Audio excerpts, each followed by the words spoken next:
the state of the Congress is actually our top focus. Because what's happened is, remember, this weekend, Sonia Gandhi, it was announced, will continue as the Congress's interim chief. Senior Congress leader Abhishek Singhvi stating that Sonia will remain at the helm till a new president is chosen. And it was said that until a process is put in place, she will continue. Remember, therefore, there is a question mark as to who will be the next Congress president after Rahul Gandhi resigned after that 2019 Lok Sabha poll defeat. So that's the other big story that's coming in. And on that story, one of the few who've spoken out openly is the senior Congress leader, Shashi Tharoor. He's joining me as my first newsmaker this evening. Appreciate your joining us, Dr. Tharoor. You have been among the few to come out, Dr. Tharoor, speak openly, and even going to the extent to say it is unfair for Sonia Gandhi to force her to continue as Congress president, interim Congress president. It almost seems as if she's doing some kind of a favor to the Congress, Dr. Tharoor, by continuing as an interim Congress chief. But she is, Rajiv, when you think about the extraordinary burden she's already borne for 2 decades as Congress president, then finally had an opportunity to hand over the reins in December 2017. And a year and a half later, she's stuck with the job again. And I think she's actually been an active interim president. We, the Lok Sabha MPs, have had a meeting with her during the lockdown by virtual means. The Rajya Sabha MPs had a meeting with her. She's had other consultations with party colleagues virtually and so on. But I do believe it is unfair to her to expect her to carry this burden indefinitely. And I think that you guys in the media have also created a public perception that the Congress is adrift and rudderless. And I think the perception is now so widespread and so universally held by our critics as well as our supporters in the media that we would really need to address it and show that we're capable of taking up the challenge of a credible national opposition. This is why I feel that the time has come for us to move from an interim arrangement to a full-term and full-time president. You know, I'll come, Dr. Tharoor, in a moment to the full-term, full-time president. The fact, though, is, Dr. Tharoor, your party had a full year and more to get your act together. That is exactly why the media today is saying that the Congress for the last 15 months appears rudderless. I mean, an interim chief is no substitute for a full-time party president. Well, I think many of us in the party have been feeling the impatience that your question alludes to, Radhi. And I'm not speaking alone here. Perhaps I'm speaking openly and outside, since I don't have an internal forum within which to speak. I'm not a member of the working committee, for instance, upon whom it was incumbent to take the necessary steps in this regard. But many leaders I've spoken to, some of whom are very senior, spent lifetimes in the organization, have made it clear that they all feel that it's time now to settle this issue and to move on. And the reason for this, by the way, is not about individuals or positions or power structures. It's about the fact that we must be a credible national alternative to the misrule that's taking place in Delhi. And that requires a Congress party which stands for all the right values and principles that Indians have long embraced, of inclusion, of progress, of bringing everyone along irrespective of language and region and caste, of actually standing up for the right things.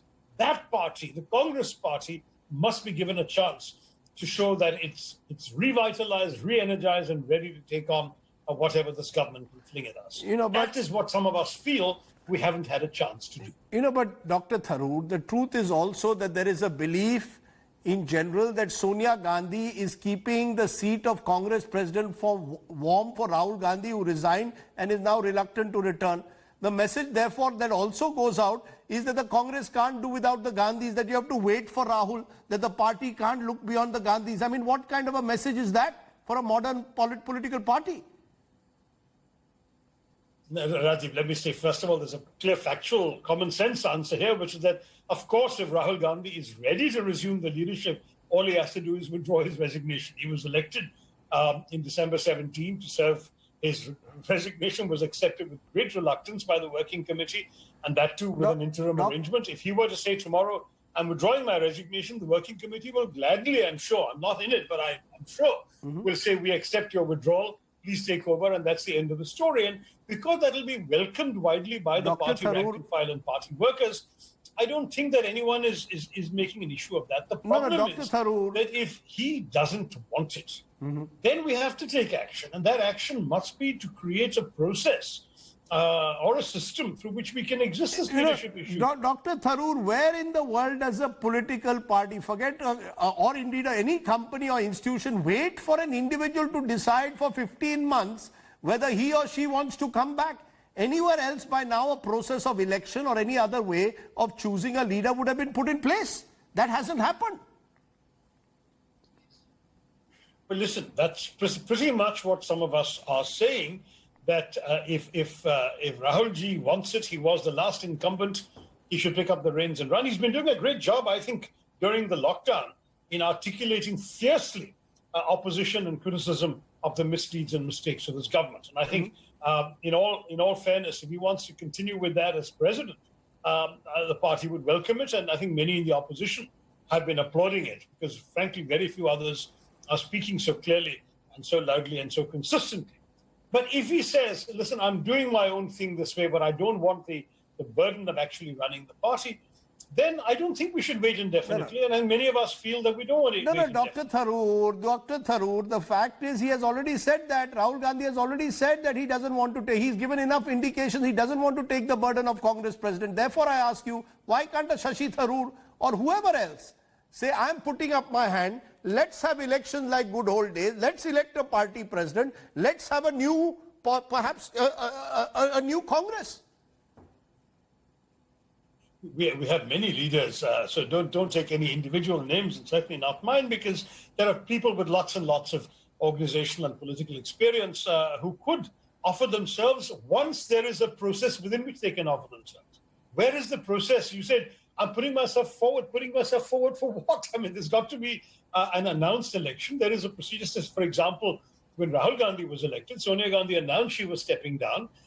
There was an electoral process within the party. The AICC has a committee, an election committee, like our own election commission, which then called for nominations. Rahul Gandhi's nomination was signed by pretty much every PCC in the country. Tharoor, and it was an uncontested election, but there was a process. If at that time somebody wanted to stand up. Dr. Tharoor, you keep harping on this word process. Let me tell you that let me remind you that the Congress has not had a proper election to the Congress Working Committee now for over 20 years.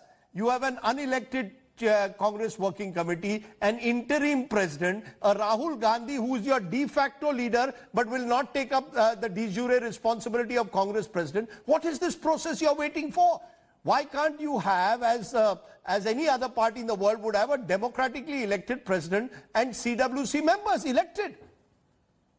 We can, if the party leadership and the working committee will announce it. If they say tomorrow, okay, next month there's going to be an election, here's the procedures, nominations may be filled in this form with so many nominees, I think some people will rise. I mean, the working committee is not a fully elected body. Constitutionally, there are three categories of members. There are the elected members, there are the appointed members or permanent members, and then there are the permanent invitees. And I think that's a fair balance, because in an election in a party as large and diverse as us, we may not be able to get everyone to reflect the full diversity of the party. So the election, for example, doesn't produce enough women winners or enough Southern winners or enough people from certain minorities or tribes or whatever. The president can use the appointed positions to make up the balance. So I don't think there's a problem with a mixture of election and appointment. But there are positions that are called elected positions, which have historically been elected, but which for the last, as you said, couple of decades have been filled by appointments. And that's why I've been advocating. It's not new. I've been advocating it for more than a year. Within the constitution of the country, that we should elect the members. I take your point, Dr. Tharoor. I want to ask you an honest question. Who is, in your view, best suited to take on Narendra Modi? Let's be honest here. Rahul Gandhi tried, failed in 2014, certainly in 2019. Across the world, when you lose twice as an opposition leader, you give space to another leader. Who do you then think can take on Mr. Modi? Are you saying that there is nobody other than a Gandhi family member or Rahul Gandhi who can take on Modi as far as the Congress is concerned? Now, I think you're asking the wrong question. The question is not who will take on Mr. Modi. It's what will the party do to ready itself to take on Modi with whoever is going to be the face of the party. It may well be Rahul Gandhi, but the party has to get its act together, articulate defiantly for the next 3 years the very, very strong principles that have animated us. The alternate vision of India I was talking about, an inclusive and pluralist vision that, in my view, truly reflects the heart and soul of the country.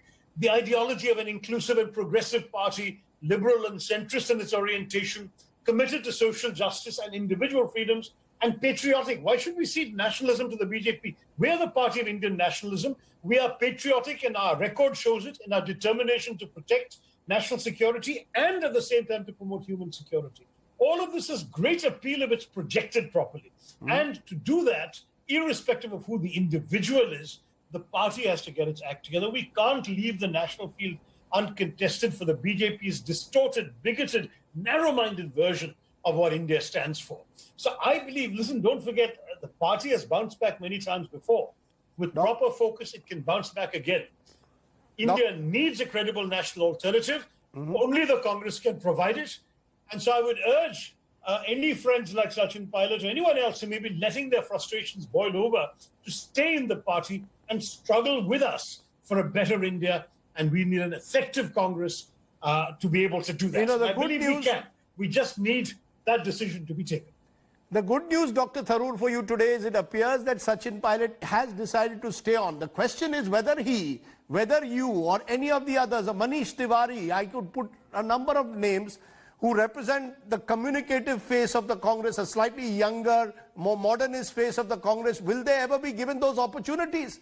I ask you, will a Pilot, a Tharoor, a Manish Tiwari get the opportunities today with the Congress? Is the Congress going to give them the space, or will the Congress still be tied up to the old guard, or will these opportunities at the top only stay with one family? There are some questions you ask, I think, to which you don't really expect an answer. So we'll leave it at that. But you've asked a question that clearly you're right to ask. And as far as I'm concerned, I believe that everyone in the party has the opportunities that they can create within the systems made available by the party. My opportunities are as an MP. Sachin's was in the state government of Rajasthan. Manish's is also as an MP, and so on and so on. Manish has also had before that the Youth Congress and the NSUI and so on. So people have had different platforms in which they can contribute to realizing these goals and these visions. It's not that we've been bereft of opportunities. I'm a third-term MP, and I've been running on the very platform I articulated in answering your question. This is what I say to my voters that I'm saying to you now, and voters have accepted it. They want this kind of politics. We need to get that message across the rest of India as well, and I think that there are people who can do it, but we need to create a process where we can start focusing on that, rather than have all of you in the media only writing about us being adrift. And that's something that we have to stop that perception, and the way to stop it is by settling this issue right. You know, Dr. Tharoor, I'm going to leave the media bashing for another day, as a topic for another day. But thank you for now, for so much, for speaking to us on what you believe is the way ahead for the country's principal opposition party. Thanks very much on a day when Sachin Pilot, it appears, has decided to stay back. Hello everyone, this is Rahul Kamal here. Hope you enjoyed this video. For the latest news and analysis, like and subscribe the India Today YouTube channel, and don't forget to press the bell icon to stay updated.